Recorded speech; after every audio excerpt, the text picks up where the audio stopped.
Buon pomeriggio creative! Oggi ci incontriamo per questo breve tutorial fotografico in cui vi mostro come faccio un ciondolo con questa bellissima pietra di Crisoprasio e il soutache. Come vedete ho cucito prima la pietra sulla base di fondazione, dopodiché comincio a cucire le mie piattine a soutache.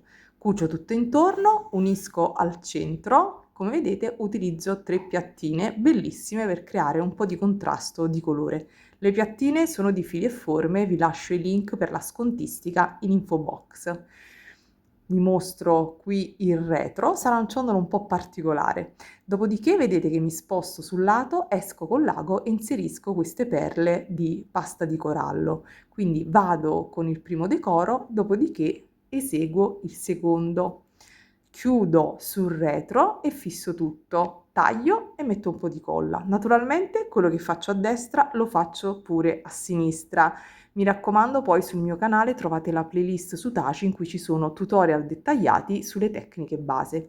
Decido poi di utilizzare al posto della filigrana questo elemento, il rame, che ho realizzato io al wire di una dimensione che preferivo, e in questo caso comincio a cucire, vedete, nella parte sottostante che sarà coperta poi dall'elemento base a soutache. Mi aiuto con una pinza e cucio punti regolari lungo tutto il contorno. Qui vi mostro nel dettaglio l'esterno, i punti si vedono, ma naturalmente ci andrà un'altra piattina all'esterno e quindi non si noterà più nulla. Quando cucite il soutache fate punti più grandi all'interno e punti piccolissimi all'esterno, quelli che si devono, tra virgolette, coprire, quindi non si devono assolutamente vedere. Poi faccio questo decoro con 3 perle da 4 mm in pasta di corallo e successivamente un altro piccolo decoro. Vedete che poi quello che seguo naturalmente a sinistra lo vado a fare a destra. Adesso vedete tutti gli elementi che andranno a comporre il nostro ciondolo. Prendo un'altra pietra di Crisoprasio, la incollo sulla base e la cucio. È più piccina di quell'altra perché sarà di una forma allungata, e anche in questo caso, come ho fatto prima, vado a cucire le piattine. Qui non ci saranno decorazioni, ma semplicemente cucirò le mie piattine lungo il contorno, punti più grandi all'interno e punti piccolissimi all'esterno.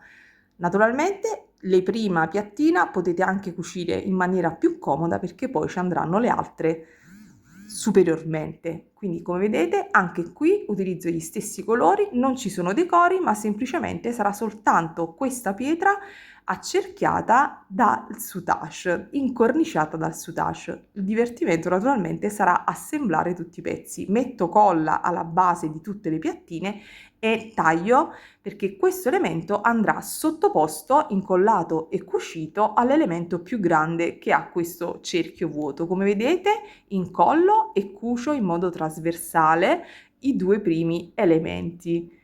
Quindi da dietro passo in avanti e anche a 45 gradi. Decido poi di riprendere il primo elemento e di mettere un ulteriore decoro con la piattina lateralmente per ingrandirlo un pochino, quindi cucio anche questa terza piattina.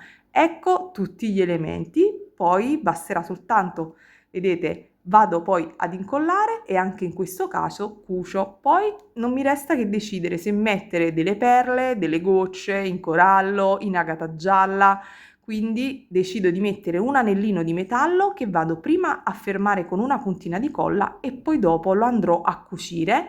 Vedete, vi mostro sul retro, andrò a cucire questo elemento alla mia base per renderlo stabile, perché ho deciso, visto che la pietra è abbastanza grande e pesante, anziché di utilizzare il filo da tessitura che è quello della Miyuki per fissarla, decido di usare chiodini, le mie pinze che utilizzo sempre, quindi pinze a punte tonde, piatte e tronchesina, un chiodino e con un nodo orefice, quindi faccio il primo elemento con la mia goccia. Come vedete una goccia abbastanza lavorata.